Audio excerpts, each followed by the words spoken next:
할렐루야 할렐루야 할렐루야 할렐루야 할렐루야 할렐루야 할렐루야 할렐루야 죄짐 맡은 우리 구주 어찌 좋은 친구인지 걱정 근심 무거운 짐 우리 주께 맡기세 할렐루야 할렐루야 할렐루야 할렐루야 할렐루야 할렐루야 할렐루야 할렐루야.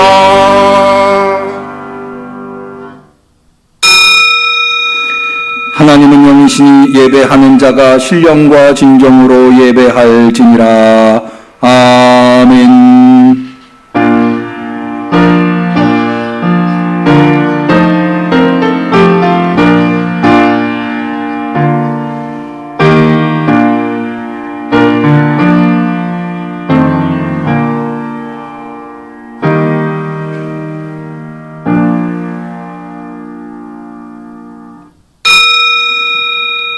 할렐루야. 내 영혼이 여호와를 찬양하라.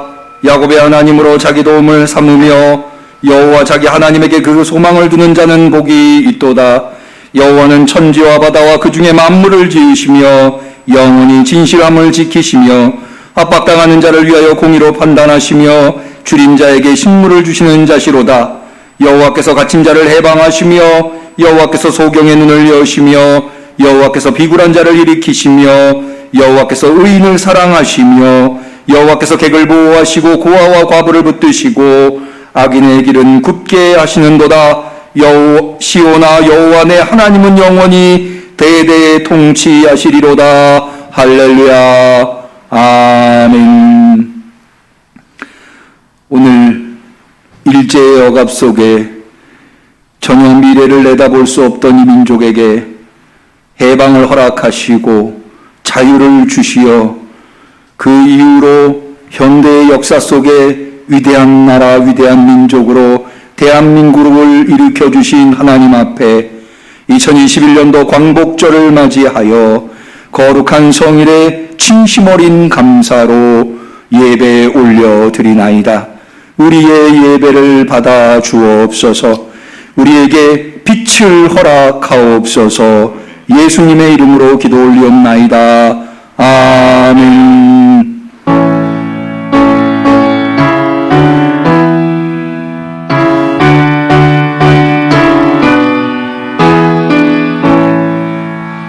또 우리 자손들 다 주를 기리고 저 성전 돌같이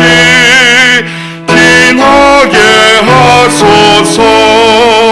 주 구원하신 능력을 주 구원하신 능력을 늘 끝날까지 주소서. 아멘.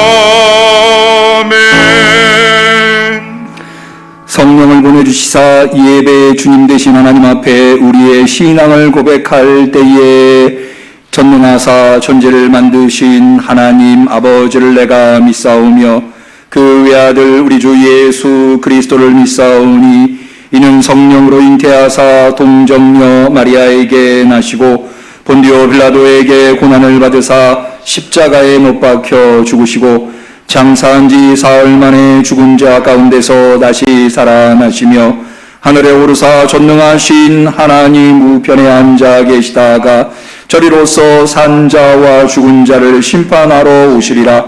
성령을 믿사오며 거룩한 공회와 성도가 서로 교통하는 것과 죄를 사하여 주시는 것과 몸이 다시 사는 것과 영원히 사는 것을 믿사옵나이다. 아멘.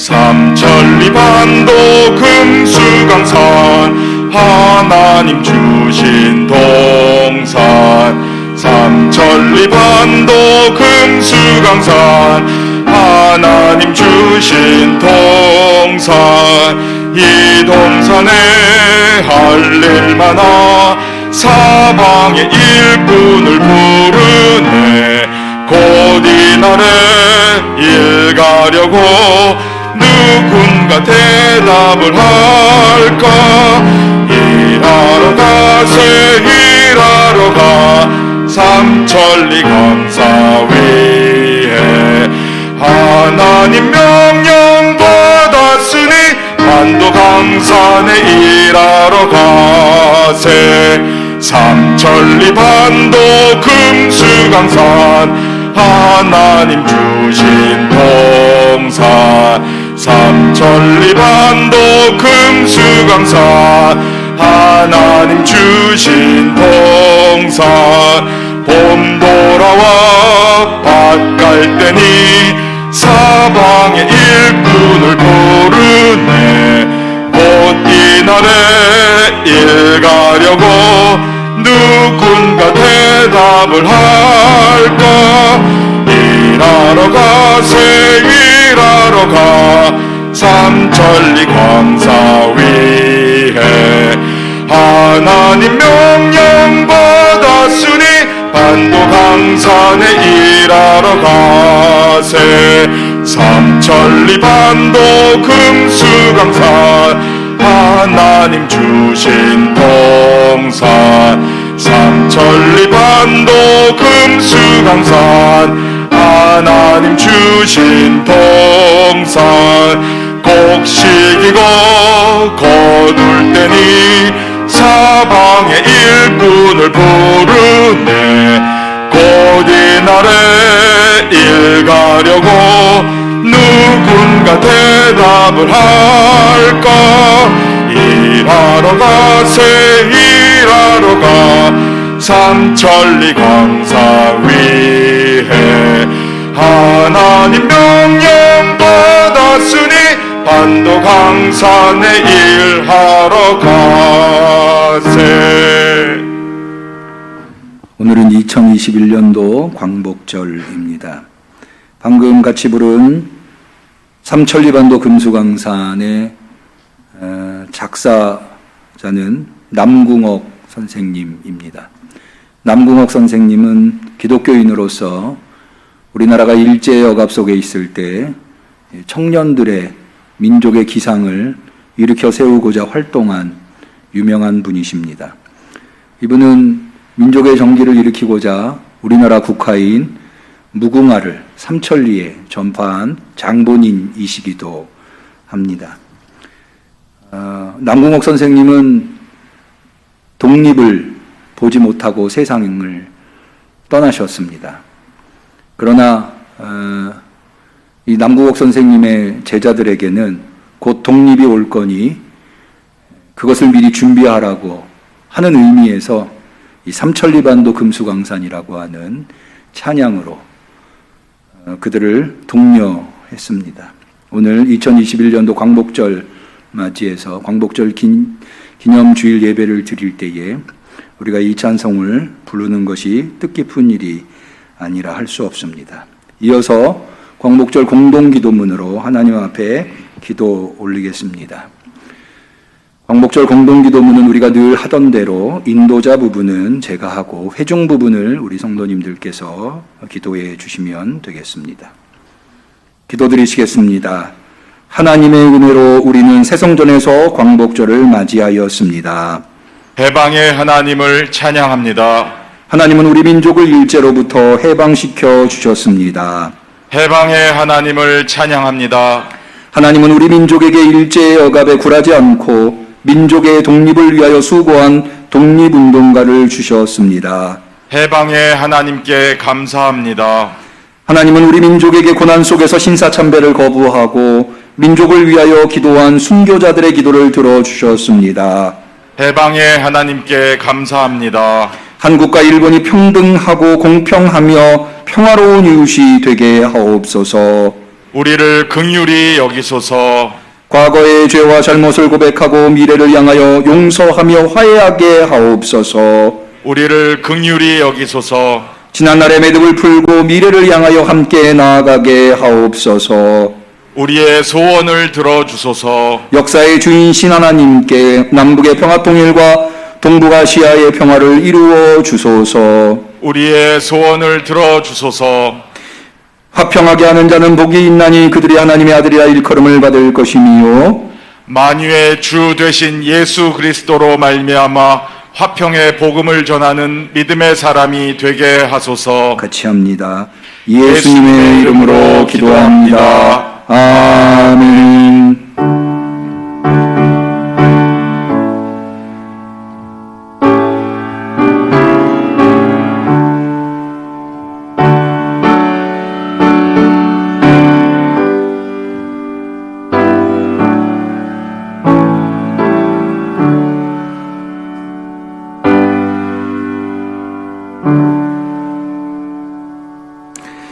하나님께서 우리의 간절한 기도를 들어주시기를 축원합니다. 성시교독을 하겠습니다. 교독문 70번 광복절 교독문입니다.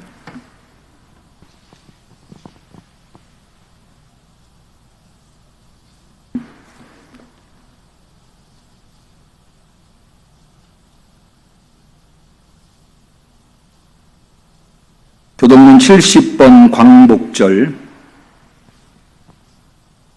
내가 여호와를 찬송하리니 그는 높고 영화로우심이요 말과 그 탄 자를 바다에 던지셨음이로다. 여호와는 나의 힘이요 노래시며 나의 구원이시로다. 그는 나의 하나님이시니 내가 그를 찬송하리로다. 여호와여 주의 오른손이 권능으로 영광을 나타내시니이다. 여호와여 주의 오른손이 원수를 부수시니이다. 여호와께서 시온의 포로를 돌리실 때에 우리가 꿈꾸는 것 같았도다. 그때 우리 입에는 웃음이 가득하고 우리 혀에는 찬양이 찼었도다. 열방 중에서 말하기를 여호와께서 저희를 위하여 대사를 행하셨다 하였도다. 여호와께서 우리를 위하여 대사를 행하셨으니 우리는 기쁘도다. 흑암에 행하던 백성이 큰 빛을 보고 사망의 그늘진 땅에 거하던 자에게 빛이 비치도다. 같이 합니다. 주께서 이 나라를 창성케 하시리라. 아멘. 이미 예고해드린 대로 오늘 광복절을 맞이해서 교단이 제공하고 있는 광복절 성만찬을 준비하였습니다. 찬송가 285장 오나의 주님 친히 배우니 찬송 1장 부르시면서 광복절 성만찬을 준비하겠습니다.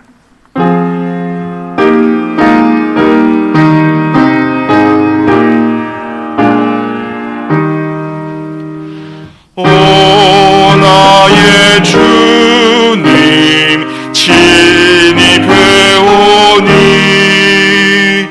영원한 세계 밝히 나타나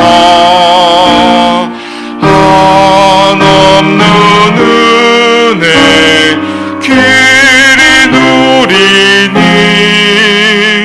주님께 모든 염려 맡기리.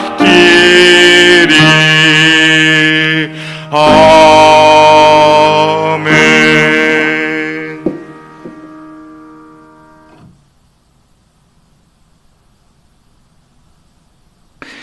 그러면 지금으로부터 광복절 성만찬을 거행하도록 하겠습니다.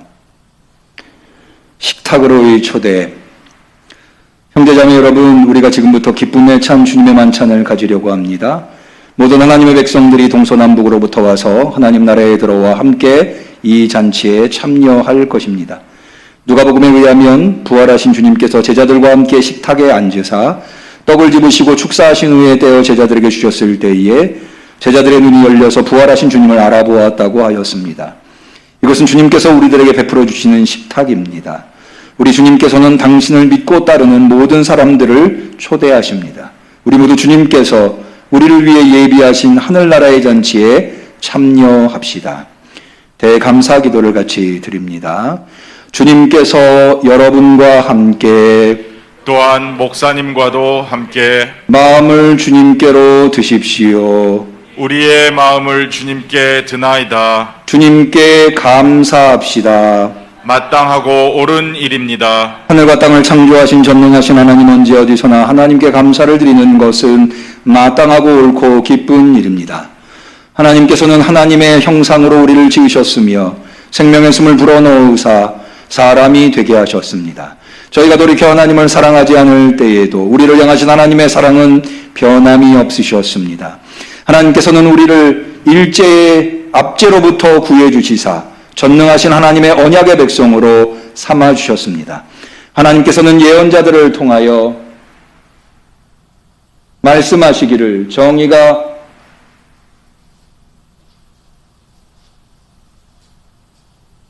강물같이 공의가 하수같이 흐르게 될 것이라고 하셨으며, 또한 나라가 나라를 대적하여 칼을 드는 일이 그치고 더 이상 전쟁을 배우는 일이 없게 될 것이라고 하셨습니다. 그러므로 땅 위에 있는 모든 하나님의 백성들과 하늘의 천군 천사들과 더불어 우리가 주님의 성호를 찬양하고 끝없는 찬송을 주님께 드립니다. 거룩하시다, 거룩하시다, 거룩하시다. 만군의 주 하나님, 하늘과 땅에 주님의 영광이 가득합니다. 지극히 높은 곳에서 호산나, 주의 이름으로 오시는 이여 복되시도다. 지극히 높은 곳에서 호산나. 하나님은 거룩하시며 성자 예수 그리스도도 복되십니다. 하나님의 성령으로 예수님을 인치시사 가난한 자에게 복된 소식을 전하게 하셨습니다. 눌린 자에게 자유를 선포하고 보지 못하는 자들에게 다시 보게 하셨으며, 포로된 자에게 자유를 주시고 하나님께서 자기의 백성을 구원하실 때가 이르렀음을 선포하게 하셨습니다. 주님께서 병든 자들을 고치시고 줄인 자들을 먹이셨으며 죄인들과 함께 잡수셨습니다. 주님께서는 수단과 죽음과 부활의 세례를 통하여 교회를 세우셨으며 우리를 죄와 사망의 노예로부터 구원해내시고 물과 성령을 통하여 새 언약의 백성으로 삼아 주셨습니다.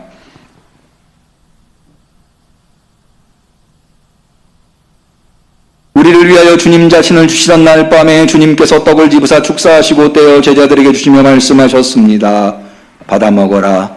이는 너희를 위하여 주는 내 몸이니라. 이것을 행하여 나를 기념하라.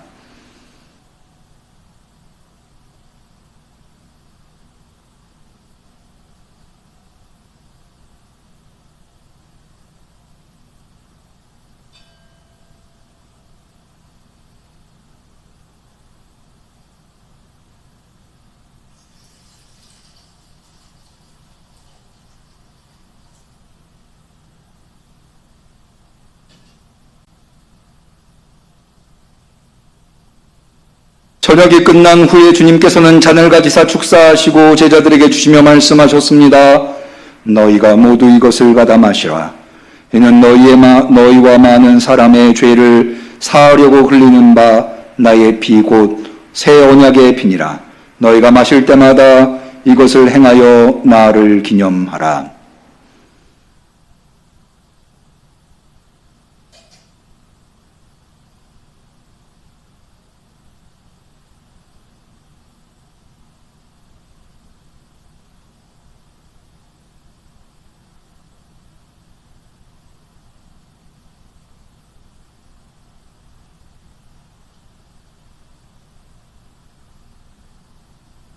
그리스도의 몸, 그리스도의 피.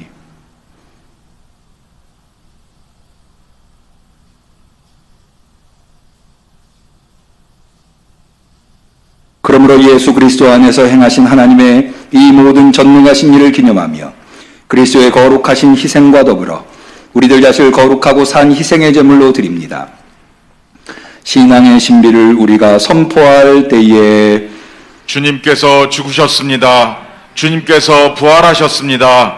주님께서 다시 오십니다. 오 주여, 이 자리에 모인 우리들과 이 예물들 위에 주님의 성령을 부어주시사 이 떡을 떼고 이 잔을 마실 때에 살아계신 그리스도께서 이 자리에 함께 하심을 우리가 알게 하시옵소서. 그리스도의 피로 구원받은 우리가 이 떡과 잔을 통하여 새로워지게 하시고 장차 천국에서 하나님과 함께 주님의 식탁에서 영원히 먹게 될 때까지 우리를 주님의 은혜 가운데 보존하여 주시옵소서. 예수 그리스도를 통하여 그리스도와 함께 그리스도 안에서 성령의 하나 되게 하심으로 모든 존귀와 영광이 세세토록 주님께 있사옵나이다. 아멘. 이제 비대면으로 성찬에 참여하시는 분은 같이 계신 분들의 대표자가 떡과 포도주를 나누어 주시고, 이 대면 예배에 참여하신 분들은 앞으로 나오셔서 떡과 잔을 받아주시면 되겠습니다.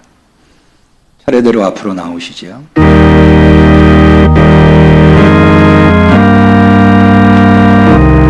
그리스도의 몸, 그리스도의 피,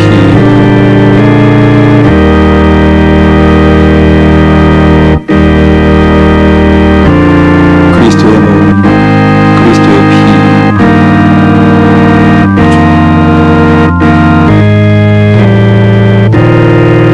그리스도의 몸, 그리스도의 피,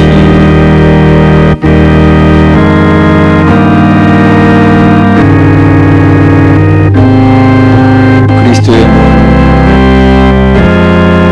그리스도의 피,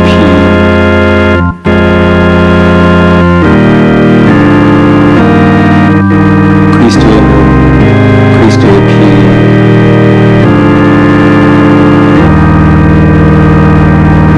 그리스도의 몸, 그리스도의 피, 그리스도의 몸, 그리스도의 피,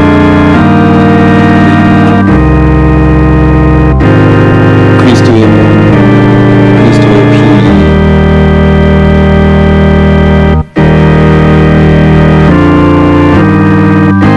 몸,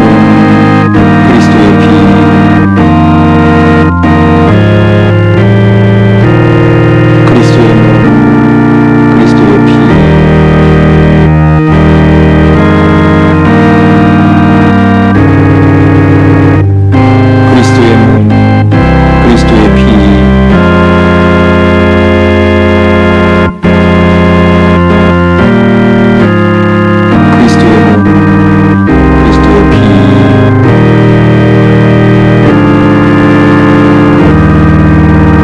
그리스도의 몸, 그리스도의 피.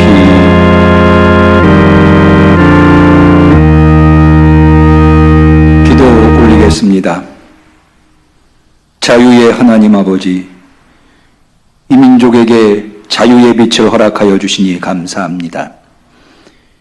그 자유의 빛을 주님이 주셨다고 하는 것을 잊지 아니하고 오늘 광복절 거룩한 주일에 성찬을 나눕니다. 이 성찬은 그냥 빵과 포도주가 아니라 주님이 주신 살과 피, 그것으로부터 얻게 된 자유의 은총인 줄로 믿습니다. 이제 그 자유의 은총을 받은 자들로서 자유의 책임을 다하는 삶을 살아가게 하옵소서. 이 민족에게 자유를 주셨사오니 자유를 통하여 부강한 위대한 민족이 되게 하옵소서. 예수님의 이름으로 기도 올리옵나이다. 아멘. 찬송가 285장 4절을 마저 찬양하시면서 성찬을 정리하도록 하겠습니다.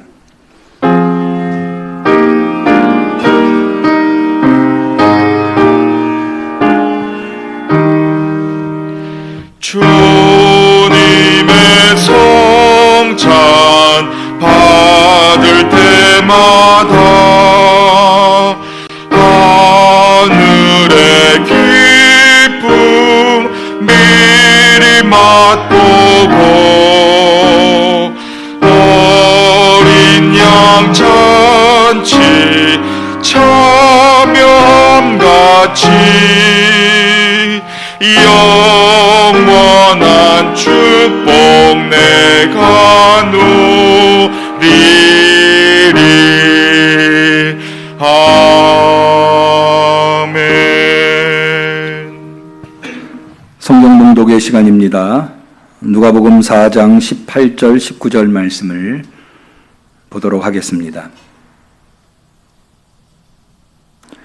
성령 강림절 13번째 주일이면서 광복절이면서 광복절 기념주일인 오늘 사모하는 마음으로 주 앞에 나온 우리 성도들에게 주신 하나님의 소중한 말씀, 누가복음 4장 18절 19절 말씀을 비록 우리가 떨어져 있지만 한 말씀으로 한 성령으로 하나님의 말씀을 받는다고 하는 마음으로 우리 다 같이 한 목소리로 누가복음 4장 18절 19절 말씀을 받들어 읽도록 하겠습니다. 주의 성령이 내게 임하셨으니 이는 가난한 자에게 복음을 전하게 하시려고 내게 기름을 부으시고 나를 보내사 포로된 자에게 자유를, 눈먼 자에게 다시 보게 함을 전파하며 눌린 자를 자유케 하고 주의 은혜의 해를 전파하게 하려 하심이라 하였더라. 이는 하나님의 말씀입니다. 아멘. 특송이 있겠습니다.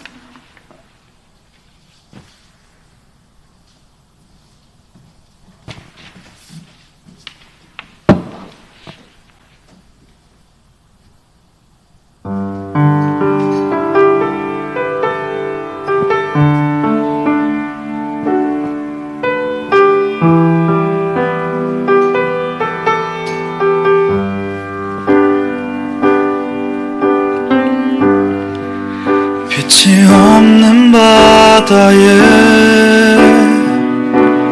홀로 남겨진 채로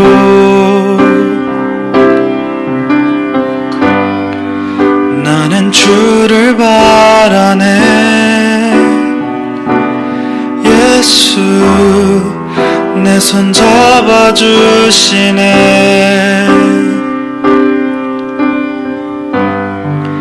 빛으로 오신 그가 내 삶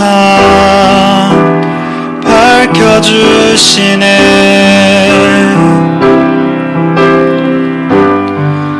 나는 주를 따르리. 내 평생 주 사랑하리라.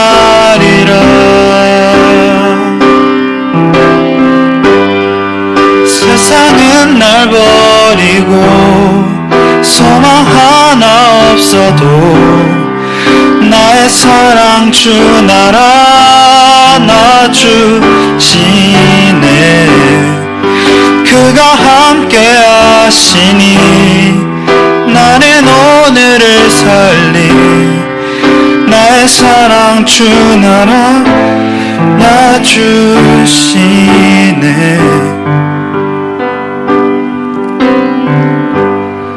세상은 날 버리고 소망 하나 없어도 나의 사랑 주 나라 놔주시네.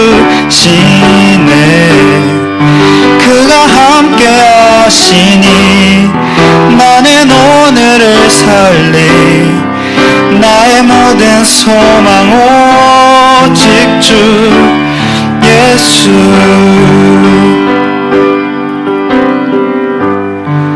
빛으로 오신 그가 내 삶 밝혀주시네.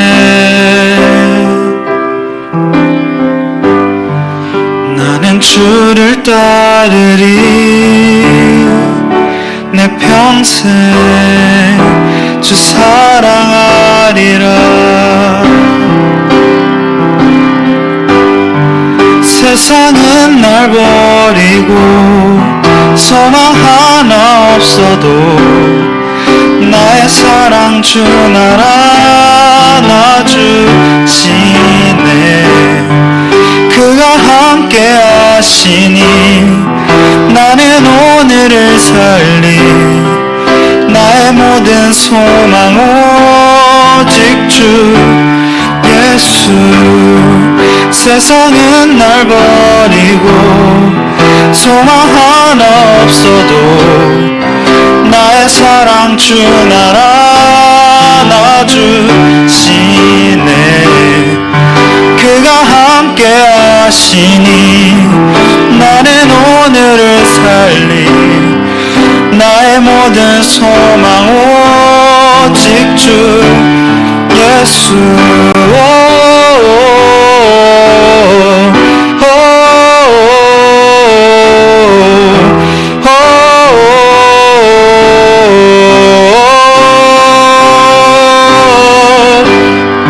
세상은 날 버리고 소망 하나 없어도 나의 사랑 주 나라 안아주시네. 그가 함께 하시니 나는 오늘을 살리. 나의 모든 소망 오직 주 예수.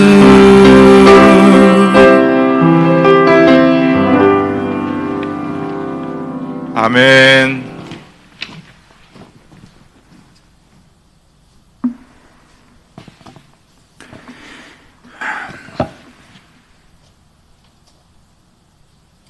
지난 도쿄올림픽에서 혹시 개막식을 보셨는지요? 저는 그 개막식을 유심히 봤습니다. 근데 개막식에 여러 나라들이 입장을 했는데 그 중에 나라 이름에 그웨이트, 우리나라 말로 하면은 큰 대자에 속하겠죠. 그웨이트라고 하는 이름이 붙은 나라가 있었는데 혹시 아십니까? 바로 영국입니다. 그래서 영국의 이름이 그레이트 브리튼이더라고요. 도대체 영국이 어떤 나라길래 영국의 이름에 그레이트가 붙나 생각을 해봤더니 영국이 이른바 대영 제국이기 때문에 왜 해가 지지 않는 나라 한때는 그렇게 얘기하지 않았습니까? 그래서 이제 제국이기 때문에 그레이트 브리튼이라고 하는 이름이 붙지 않았나. 근데 사실 제국하면은 우리가 잘 와닿지 않습니다만은 여러 나라가 한 국가를 이룬 것을 제국이라고 하죠. 제군, 여러 사람들을 의미하고 제국, 여러 나라들이 한 국가를 이루는 것. 영국이 수많은 지구촌에 있는 나라들을 식민지로 삼아서 제국을 이룬 거죠. 역사 속에는 많은 제국들이 있었죠. 성경과 연관지어서 생각해 보면 로마 제국이 있었고, 그 전에는 바벨론 제국, 그 전에는 아수르 제국, 뭐 또 페르시아 제국도 있고요. 근데 사실 역사 속에 이 제국이라고 하는 이름을 가지고 있는 나라들이 어떻게 제국이 됐는가 하면 앞서 말씀드린 대로 다른 나라에 침략했기 때문에, 그래서 그 나라를 식민지로 만들었기 때문에 제국이라고 하는 거죠. 일본도 역시 마찬가지. 우리가 일본 제국 이렇게 얘기하는 것도 그런 의미입니다. 그러니까 여러 나라가 한 국가가 되기 위해서는 그 모체가 되는 국가가 그런 나라들에게 쳐들어가서 침략해서 식민지로 삼은 거죠. 거기에 이제 영국이 그레이트 브리튼이라고 하는 이름을 갖게 된 배경이라 하겠습니다. 그런데요, 이 도쿄 올림픽에 입장한 수많은 나라들 중에 이 그레이트, 대자가 붙은 나라가 또 하나가 있는데 혹시 아시나요? 우리나라입니다. 우리나라, 대한민국. 제가 이렇게 이야기하는 이유가, 여러분 우리나라가 몇 번째로 입장했냐면 103번째로 입장을 했습니다.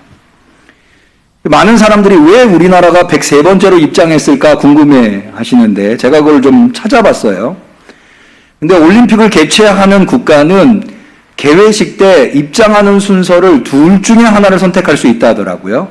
일반적으로는 이 영어가 국제 공용어기 때문에 알파벳 순, A, B, C, D 순으로 입장을 하는 경우가 있고요. 또 하나는 개최국의 언어의 알파벳 순.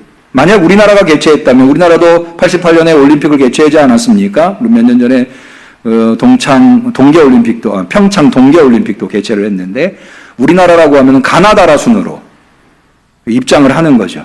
그러니까 우리나라가 예를 들어서 제일 그러니까 가봉 하면은 우리 아프리카에 있는 가봉 있잖아요. 가나가 있고, 그런 나라들은 이제 우리나라 가나다라 순으로 따지면 앞쪽에 입장을 하게 되는 거죠.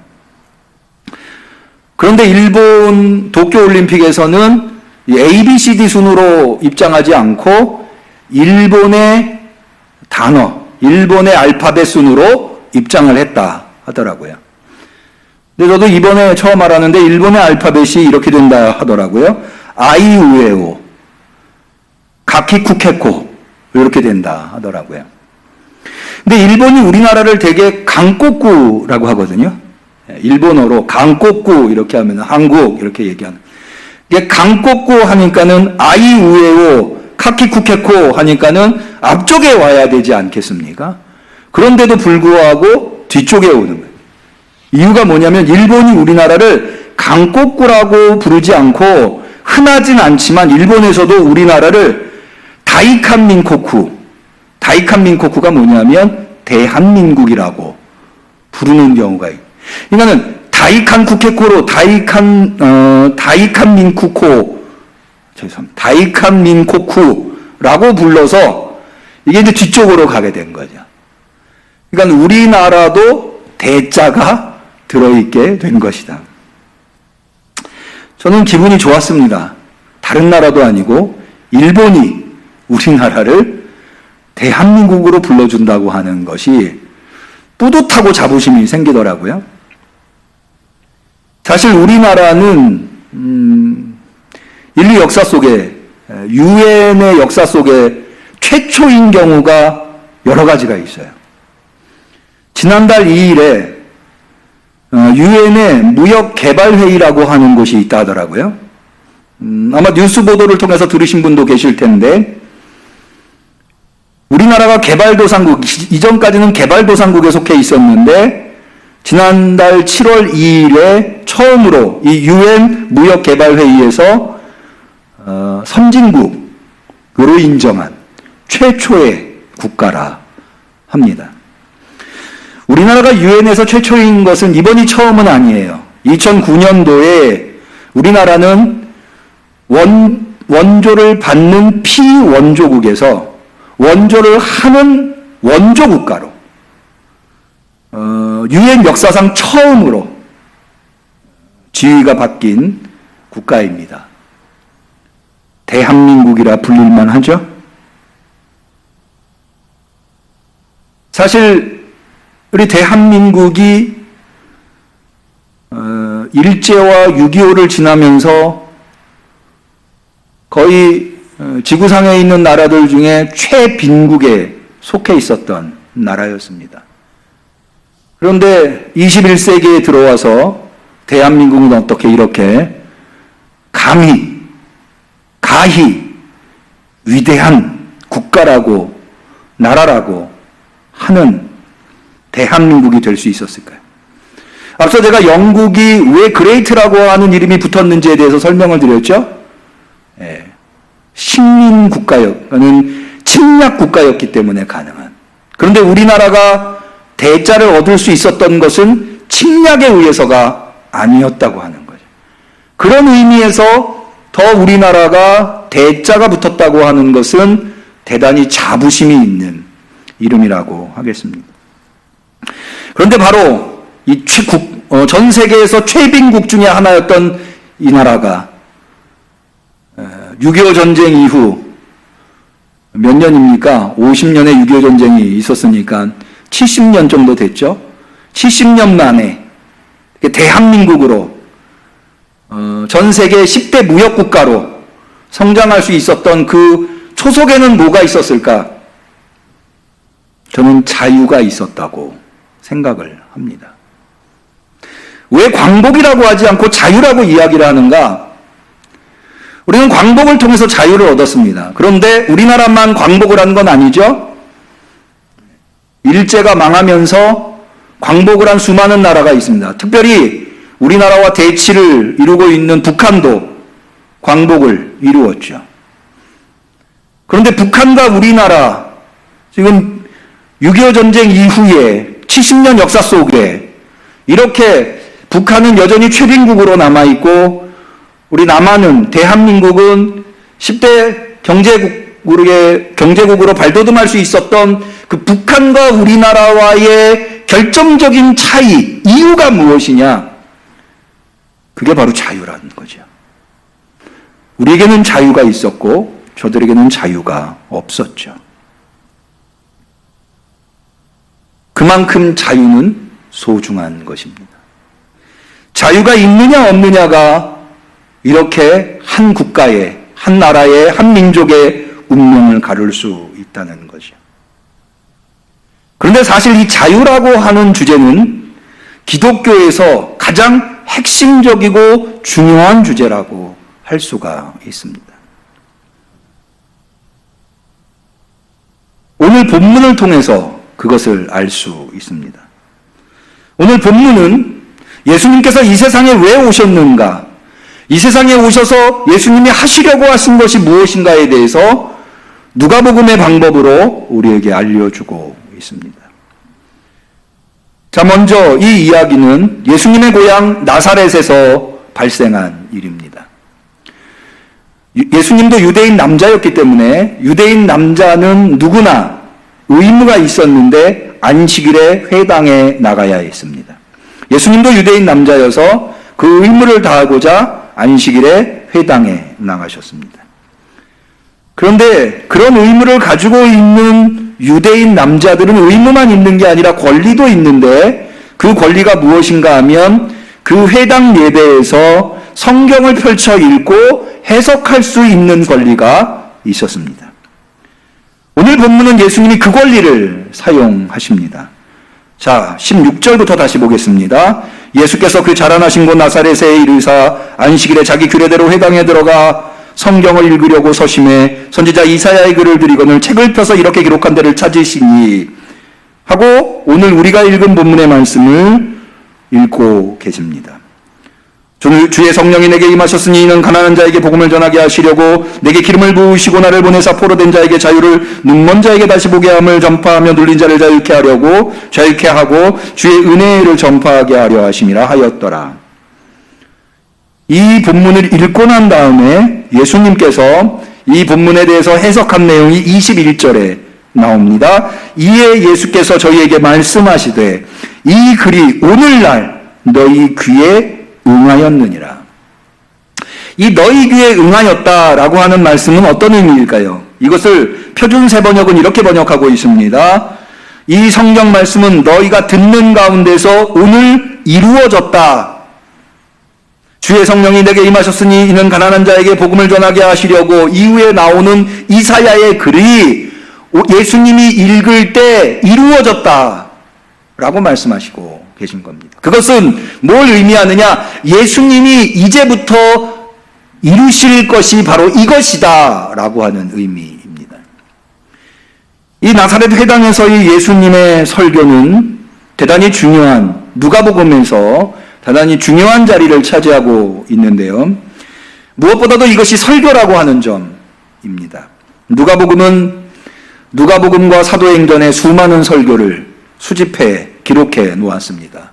예수님의 설교, 또 사도행전에 가면 베드로의 설교, 또 더 뒤로 가면 바울의 설교. 여러분, 사도행전에 있는 스테반의 설교는 대단히 유명하지 않습니까? 다른 복음서에는 수록되어 있지 않은 예수님의 수많은 설교를 누가복음은 담고 있습니다. 그것은 뭘 의미합니까? 누가복음은 설교를 중요하게 여겼다고 하는 것입니다. 그래서 예수님의 첫 번째 설교, 나사렛 회당에서의 설교를 포함시켜 놓았을 뿐만 아니라 이 예수님의 첫 번째 설교를 구성한 구조를 보면 그것 역시 대단히 치밀하게 구성해 놓았습니다. 다시 한번 16절을 보겠습니다. 예수님께서 이 본문을 읽으시려고 세 가지 행동을 하시는데요. 첫 번째는 뭐냐 하면 회당에 들어가서 성경을 읽으려고 서십니다. 첫 번째 쓴 거죠. 두 번째는 회당장한테 이 이사야의 글을 넘겨받습니다. 그리고는 읽으시려고 성경 한 곳을 펼치십니다. 자, 세 가지 행동. 첫 번째 서시고, 두 번째 성경을 건네받으시고, 그 다음에 세 번째 펴시고. 자, 그리고는 오늘 우리가 같이 읽은 본문의 말씀, 주의 성령이 내게 임하셨으니가 나옵니다. 그런 다음에 20절을 보겠습니다. 책을 덮었고 그 맡은 자에게 주시고 앉으셨어요. 자, 앞서 나온 행동이 역으로 구성되어 있는 것. 앞에는 일어서고, 두 번째 건네받고 펼치고, 읽으셨어요. 그 다음에는 펼치신 성경을 덮고, 건네받은 성경을 건네주고, 일어섰다가 앉으신 거죠. 이 서로 상응하고 있는 세 가지 단어가 서로 쌍으로, 이걸 키아즘 구조라고 하는데, 이 키아즘 구조를 통해서 누가복음이 우리에게 전해주려고 하는 것은 이 본문의 내용, 그 가운데 들어있는 하나님의 말씀이 얼마나 중요한가를 읽는 독자들로 하여금 알게끔 하려고 하는 문학적 장치라고 할 수 있습니다. 실제로도, 자, 우리 20절을 볼까요? 책을 덮어 그 맡은 자에게 주시고 앉으시니 회당에 있는 자들이 다 주목하여 보더라. 예수님의 입만 쳐다보고 있는 회당 안에 있는 사람들의 모습을 그리고 있는 것을 볼 수가 있습니다. 그러니까는 누가복음이 얼마나 이 내용을 중요하게 다루고 있는지를 알 수 있는 거죠. 그러면 그 내용이 무엇이냐? 예수님을 통해서 예수님이 이루시려고 하는 그 내용은 성령이 내게 임하셔서 가난한 자들에게 복음을 주신다는 거예요. 사실은 이것은 원인과 결과입니다. 원인이 성령이 내게 임하시고 결과가 가난한 자들에게 복음을. 그러니까 다시 얘기해서 가난한 자들에게 복음을 주시려고, 전해주시려고 하나님께서 성령을 주셨다고, 예수님에게 주셨다고. 여러분, 구약에서는요, 하나님께서 성령을 주는 특별한 인물들의 이야기가 나옵니다. 대부분 하나님이 성령을 주시는 자들에게는 특별한 사명이 주어지게 되는데요. 여러분이 잘 알고 있는 에스겔서에도 보면, 에스겔서 38장 여러분 잘 아시죠? 이른바 에스겔 골짜기 환상을 보게 되는데, 에스겔 골짜기 37장이 있네요. 에스겔서 37장에 보면 1절에 여호와께서 권능으로 내게 임하시고 그 신으로, 이게 성령을 의미, 나를 데리고 가서 골짜기 가운데 두셨는데 거기 뼈가 가득하더라. 다시 말해서 하나님께서 에스겔을 통해서 이스라엘에게 하나님의 메시지를 전달하시기 위해서 성령님을 통해서 에스겔을 골짜기로 이끌고 가시는 것을 볼 수가 있습니다. 그러니까는 성령이 임했다고 하는 것은 예수님에게 특별한 사명이 부여됐다고 하는 건데, 그 사명이 뭐냐? 가난한 자들에게 복음을 전하게 하신다. 근데 그 가난한 자들에게 복음을 전하는 것이 구체적인 내용이 뭐냐면 세 가지입니다. 첫 번째가 포로된 자에게 자유를, 두 번째가 눈먼 자에게 다시 보게 함을, 세 번째가 눌린 자에게 자유케 하는. 한마디로 얘기해서 억눌린 자들에게, 포로된 자, 눌린 자, 눈먼 자, 다 억눌린 자들이죠. 이 억눌린 자들에게 자유를 주시는 것, 이것이 바로 가난한 자들에게 복음이 된다. 복음이라고 하는 유앙겔리온, 기쁜 소식이거든요. 그럼 왜 자유를 주는 것이 가난한 자들에게 복음, 유앙겔리온이 될 수 있느냐? 여러분, 고대에서, 오늘날도 사실은 크게 다르지 않습니다만은, 가난이라고 하는 것, 가난한 자라고 하는 것은 어떤 상태를 의미합니까? 일단 첫 번째로 경제적인 억압이 있습니다. 먹고 사는 문제 때문에, 경제적인 문제 때문에 수많은 억압에 갇혀 있는 게 가난한 자입니다. 두 번째로 질병의 억압에 놓여 있습니다. 오늘도 가난한 자들이 얼마나 질병으로 시달리고 있는지를 알 수 있습니다. 뿐만 아니라 가난한 자들은 사회적인 억압이 있습니다. 가난하기 때문에 무시당하고, 가난하기 때문에 억울한 일을 당하고, 가난하기 때문에 자신의 이야기를 제대로 할 수 없는 이 상황, 이것이 바로 가난한 자들에게. 마지막으로 사실은 이런 것보다 더 치명적인 게 뭐냐 하면, 가난한 자들은 늘 죄의 억압 속에 있을 수밖에 없다고 하는 거예요. 여러분들이 오늘 이렇게 거룩한 성일에 주 앞에 나와서 예배 드릴 수 있다고 하는 것은 오늘 먹을 거리가 마련되어 있기 때문입니다. 사실 하루 벌어 하루 먹고 살 수밖에 없는 사람들은 회당에 나와서 예배를, 아까 말씀드렸죠. 유대인 남자라면 누구라도 예배를 드려야 하는 의무가 있다고 하는 것.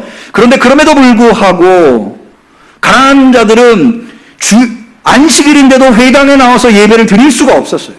왜? 그날 내가 일하지 않으면 가족을 먹여 살릴 수가 없었기 때문이었어요. 오늘날도 마찬가지입니다. 사실 우리 청년들과 함께 지내다 보면 청년들이 주일 예배 못 나오는 이유, 아르바이트를 나가야 돼서. 가난 때문에 일어나는 현상들인 거예요. 당시에 예배 드린다고 하는 것은 예수님 시대에는 제사를 드린다고 하는 의미였어요. 제사 드리려면 뭐 가져가야 돼요? 재물 가져가야 되잖아요. 가난한 자들이 재물을 어떻게 마련합니까? 여러분, 예수님을 따라다니던 사람들이 어떤 사람들인지 아시죠? 하루 종일 먹을거리를 마련하지 못하는 사람들이었어요. 그런 사람들만, 장정만, 여러분 장정이 하루 종일 먹을거리도 마련하지 못하고 예수님만 따라다녔다고 하는 게 상상이 되시나요? 그럴 수밖에 없는 가난한 사람들. 그런 사람들은 늘 죄를 해결할 수 없었던 거예요. 죄를 지을 수밖에 없죠. 유대인 남자라면 안식일날 회당에 나와서 예배드려야 할 의무를 행하지 못하면, 안식일을 거룩히 지켜야 하는데 지키지 못하지요. 제사를 드려서 자신의 죄를 해결해야 되는데 그러지 못하지요. 더러운 것을 만질 수밖에 없고 더러운 일을 할 수밖에 없어요. 늘 죄에 눌려있는. 그래서 가난한 자는 죄인과 동급으로 취급되어 있었던 것이 당시의 예수님 시대의 개념이었습니다. 그런데 그렇게 억압받고, 물질로 억압받고, 질병으로 억압받고, 사회적인 시선에 억압받고, 또 죄에 의해서 억압받고 있었던 그 가난한 자들에게 예수님은 자유를 주시기 위해서 오셨다고 합니다. 이것은 놀라운 하나님의 은혜가 아닐 수 없습니다. 그래서 이것에 대해서 새로운 정의를 마지막에 내리는데 19절에 주의 은혜의 해를 전파하게 하려 하십니다. 여기 은혜의 해라고 하는 것은 주빌레, 희년을 의미합니다. 여기 은혜의 해라고 번역되어 있습니다마는 사실은 사면의 해입니다.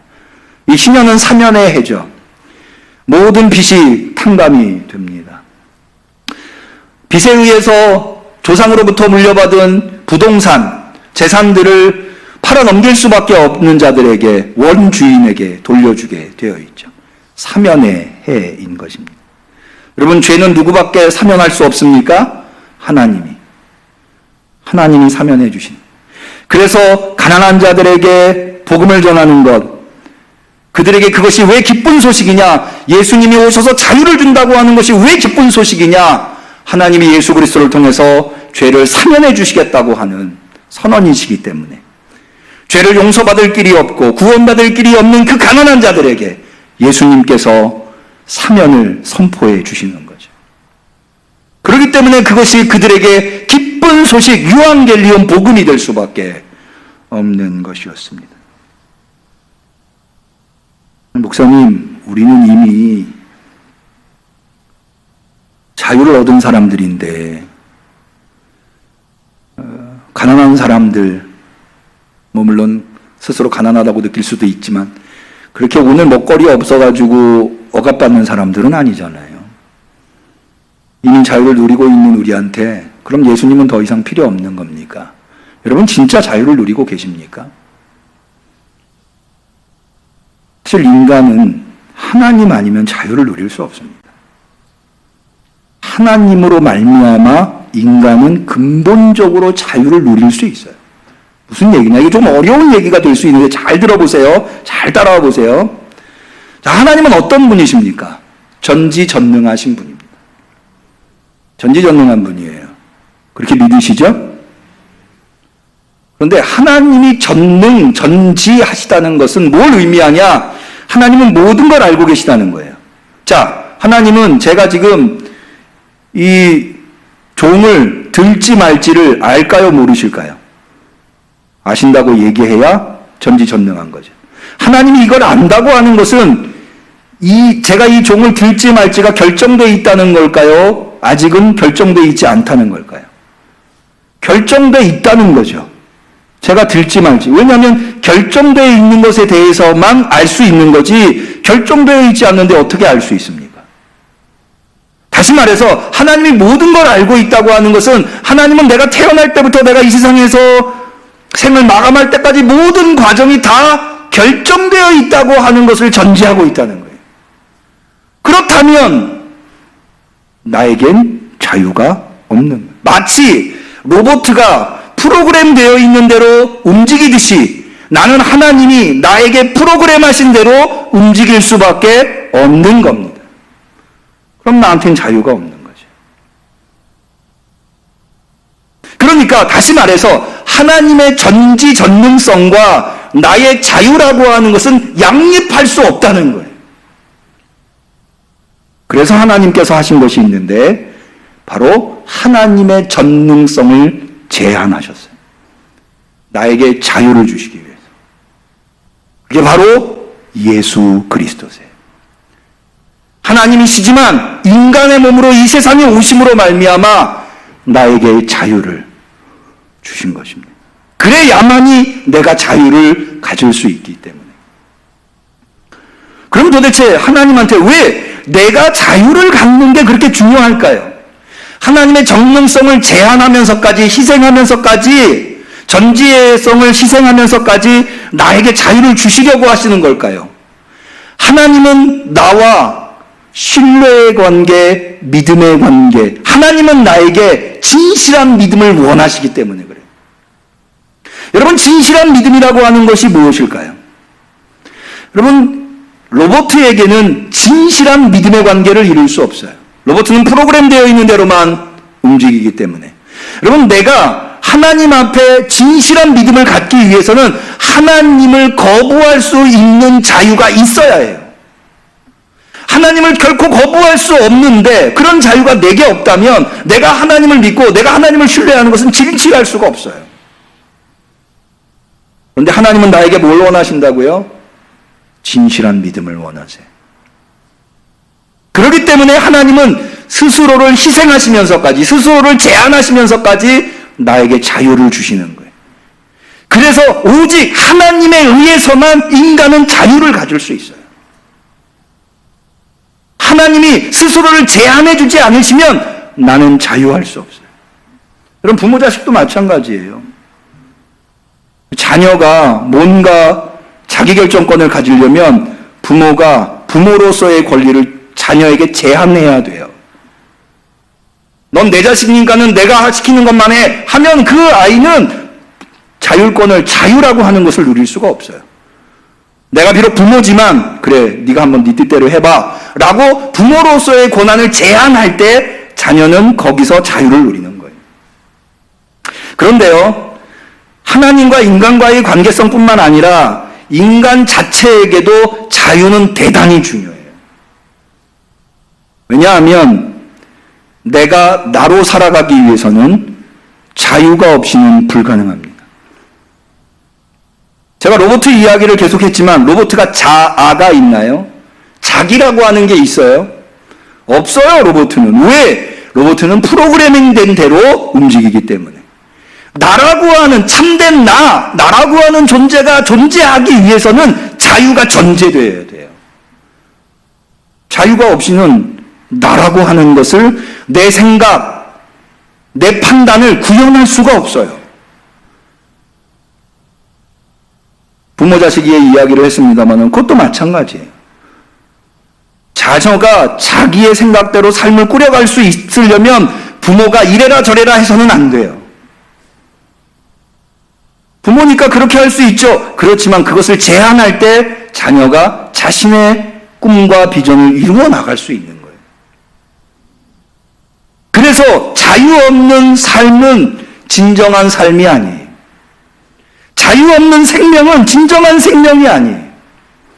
그래서 구원과 자유는 같은 구조와 같은 내용을 가지고 있습니다. 여러분, 기독교에서 이야기하는 구원이 무엇입니까? 예수 그리스도께서 십자가에 죽으심으로 말미암아 얻게 되는 게 구원 아닙니까? 하나님의 자기 희생으로 말미암아 얻게 되는 게 구원입니다. 그런데 자유가 무엇이라고요? 하나님의 자기 희생으로 인간이 갖게 되는 거라고요. 내용적으로도 마찬가지죠. 여러분, 이 기독교가 이야기하는 구원이 무엇입니까? 죄의 억압으로부터 해방되는 거예요. 생명을 얻는 거죠. 그게 자유죠. 그래서 기독교에서는 자유와 구원이 서로 다른 단어로 묘사되고 있지만 그러나 결국에는 같은 것을 지향하고 있는 겁니다. 실로 하나님은 자유의 하나님이에요. 여러분, 태초에 하나님께서 인간을 만드시고 에덴 동산에다 데려다 놨어요. 창세기 2장 16절에 보면 하나님이 그 인간에게 이렇게 말씀하십니다. 여호와 하나님이 그 사람에게 명하여 가라사대 동산 각종 나무의 실과는 내가 임의로 먹어라. 임의로 먹으라는 말이 무엇이죠? 네 마음대로 해라. 너에게 자유를 주겠다 라고 하는 의미죠. 태초에 인간을 만드시고 하나님이 인간에게 선사하신 것이 사실은 열매보다도 더 소중한 게 자유예요. 물론 그 자유가 방종이 되지 않도록 인간과 하나님의 경계선이 정해질 수 있도록 선악과를 거기에다가 두시고 선악과에 대한 금을 명하셨죠. 성자 예수님 마찬가지입니다. 오늘 우리가 본문을 통해서 보죠. 성령 하나님 마찬가지입니다. 성령이 내게 임하셨으니 가난한 자에게 복음을 전하게 하시려고. 여러분, 하나님의 희생과 하나님의 제한으로 우리에게 주신 자유, 그 자유를 잘 지켜낼 수 있기를 축원합니다. 어떻게 우리는 그 하나님이 우리에게 주신 자유를 지켜낼 수 있을까요? 우리가 누리는 이 자유를 어떻게 잘 지켜낼 수 있을까요? 앞서 말씀드린 대로 하나님의 희생 없이는, 하나님 없이는 자유할 수 없다. 우리 하나님 안에 있을 때야만이 자유할 수 있습니다. 성경은 우리한테 이야기합니다. 마귀는 우는 사자와 같이 두루다니며 집어삼킬 자를 찾는다고 했어요. 여러분, 마귀를 이길 수 있는 사람이 누가 있습니까? 없어요. 마귀가 두려워하는 건 오직 하나님뿐이에요. 하나님이 우리를 지키시고 우리를 보호하고 계셔야만이 우리는 마귀의 억압으로부터 자유할 수 있어요. 저는 모태신앙으로서 어렸을 때부터 하나님 안에서 살아왔다고 하는 게 얼마나 감사한지 저는 하나님 안에서 사는 것을 이렇게 표현합니다. 아버지 손 붙잡고 놀이동산에 온 삶이다. 여러분, 만약에 어린아이가 혼자 놀이동산에 왔다고 그러면 자유롭게 놀이동산에 있는 즐거움과 기쁨과 놀이기구를 즐길 수 있을까요? 내가 이러다가 다치면 어떡하나? 혹시 악한 사람을 만나서 내 것을 빼앗기면 어떡하나? 아마 근심과 걱정 때문에 제대로 놀지 못할 거예요. 그러나 나를 늘 곁에서 지키시고 내가 어려움을 당하면 당장이라도 달려와서 나를 지켜주시는 아버지 손을 붙잡고 내가 놀이동산에 왔다면 내가 할 일은 뭐냐? 마음껏 자유롭게 놀이동산에서 노는 것일 거예요. 우리가 하나님 손을 붙잡고 하나님 안에서 산다고 하는 것은 바로 이런 것이라고 저는 믿습니다.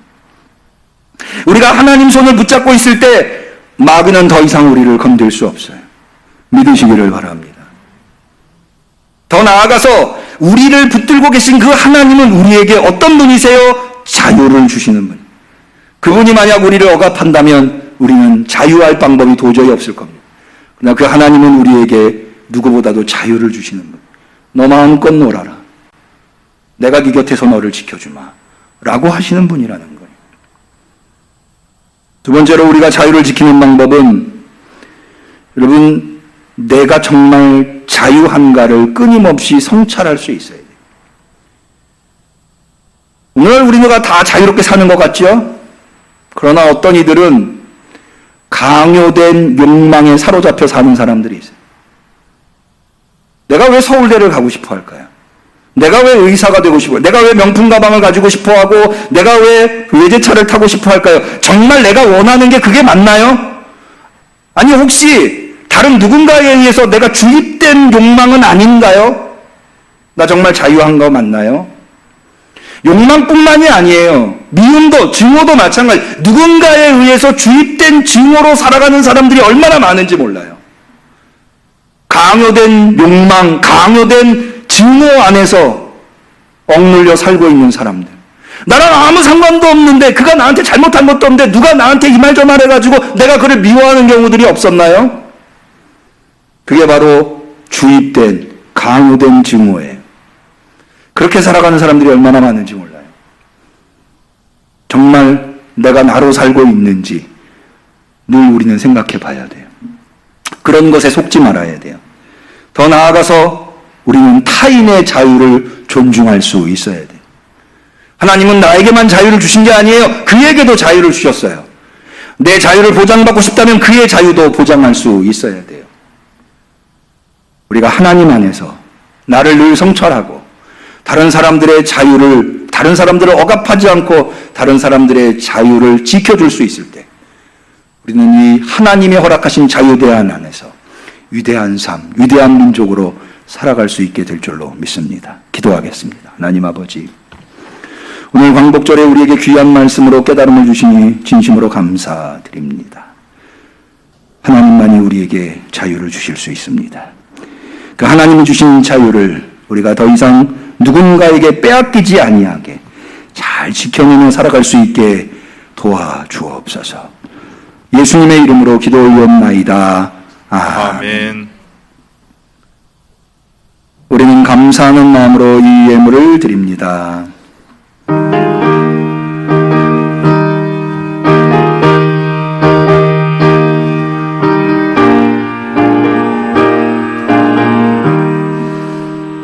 주의 주신 화평 믿음 얻기 위해 너는 정성껏 기도했나. 주의 제단 앞에 모두 바치기 전 복을 받을 줄 생각하라. 주의 제단에 산 제사 드린 후에 주 내 마음을 주장하여 주의 뜻을 따라 그와 동행하면 영생 복락을 누리겠네.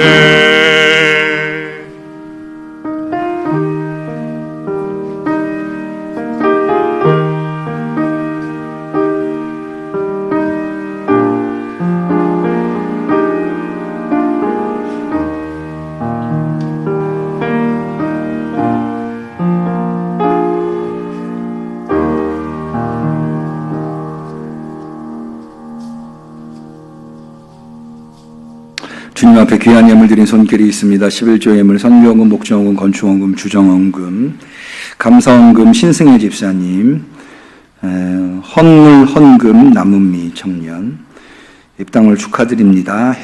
백년산 해무로 아파트 동대표 이종민 씨, 범사에 감사합니다. 태재성 권사님, 성물원금, 주연애 권사님, 김태현 김사랑 어린이, 드린 예물을 위해서 기도 올리겠습니다. 하나님 아버지, 하나님께서 자유를 주셔서 그 자유로 열심히 일하여서 주님, 우리가 얻게 된 물질을 하나님이 주신 것이라고 믿고 구별하여 주님 앞에 올려드리나이다. 이 예물을 받아 주옵소서. 하나님, 이 예물에 우리 성도들의 하나님을 향한 지극한 사랑이 있습니다. 하나님께서 주신 그 자유 안에서 진실한 믿음으로 예물 드렸습니다. 하오니 이 예물 드린 손길을 축복하여 주옵소서. 그들에게 하나님이 얼마나 좋은 분인가, 삶 구석구석에 어두움이 조금도 있지 않도록 도와주시옵소서. 가난한 자들에게 기쁨이 되어주신 성자 하나님, 우리 응암교회 성도들에게 기쁨이 되어 주옵소서. 뿐만 아니라 우리 몸된 교회의 새성전을 허락하신 하나님 앞에 진심 어린 감사하며 성물을 드린 손길도 있습니다. 주님, 우리 응암교회를 통하여서, 이 새성전을 통하여서 많은 이들이 자유를 얻게 하옵소서. 진실한 기쁨과 즐거움을 얻어 하나님께 영광 올려드릴 수 있게 하옵소서. 지역에 꼭 필요한 교회, 이 지역을 살리는 교회가 되게 하옵소서. 우리 성도들 마음속에 깊이 가지고 있는 기도의 제목 무엇입니까? 하나님, 헤아려 주시옵소서. 긍휼히 여겨 주시옵시고 이루어 주시옵시사. 주님 안에서 사는 삶이 조금도 그늘이 없는 삶이 되게 하옵소서. 간절히 축복하고 예수님의 이름으로 기도 올리옵나이다. 아멘.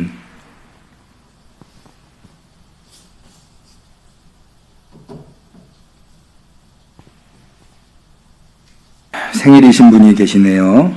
우리 정재성 집사님께서 이번 주가 생일이시네요. 몸이 좀 안 좋으신데 건강하셔서 서로 대면할 수 있기를 소망합니다. 축복해 주시기를 바랍니다. 교회 소식은 예배 전에 문자와 함께 나눠드린 순서지와 동일합니다. 지난 9일부터인가요? 2주간 더 코로나 방역 4단계가 연장되어서 비대면 예배로 하나님 앞에 예배를 드릴 수밖에 없지만 약간의 교회에 대한 방역 수칙이 변경되어서 2주가 연장되더라도 전에는 19명까지밖에 안 됐는데 지난 월요일부터는 10% 안에서 최대 99명까지 예배를 드릴 수 있습니다. 우리 교회 같은 경우는 이 본당에서는 우리가 230석이니까 10%면은 23명까지는 예배를 드릴 수 있습니다. 일부 예배도 한 4-5명 정도 여유가 있었는데 2부 예배도 23명이 되려면 한 3-4명 더 여유가 있는 듯 합니다. 주중 예배도 방역 단계가 돌아오는 일 22일까지 계속되기 때문에 23일부터는 꼭 주중 예배를 23일 새벽 기도회부터는 시작하려고 계획을 하고 있습니다. 새벽 기도회는 2층 예배실에서 진행하게 될 텐데요. 2층 예배실이 100석 미만인 교회는 공간은 10명까지 모여서 대면 예배를 드릴 수 있습니다. 그래서 참고하시고 새벽 기도회에 오실 분들은 그렇게 이해해 주시면 좋겠습니다. 우리 서로를 축복하는 축복의 노래 사랑하는 자여 같이 찬양하겠습니다.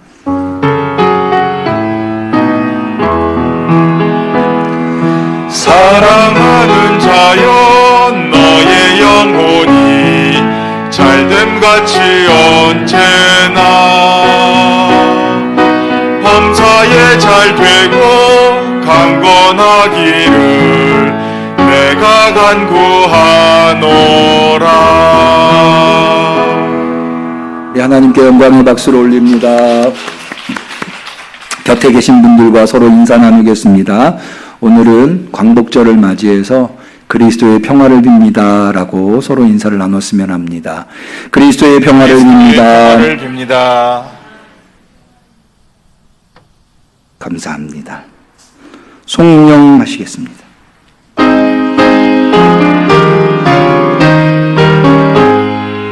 만복의 근원 하나님 온 백성 찬송 드리고 저천사여 찬송하세 찬송 성부 성자 성령 아멘.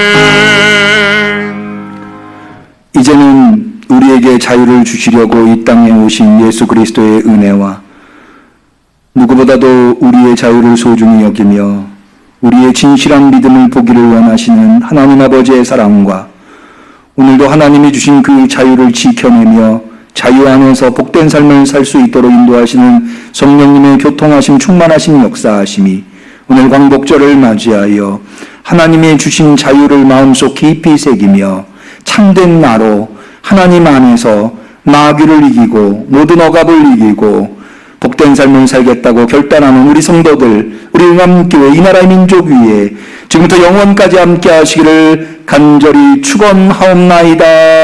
아멘.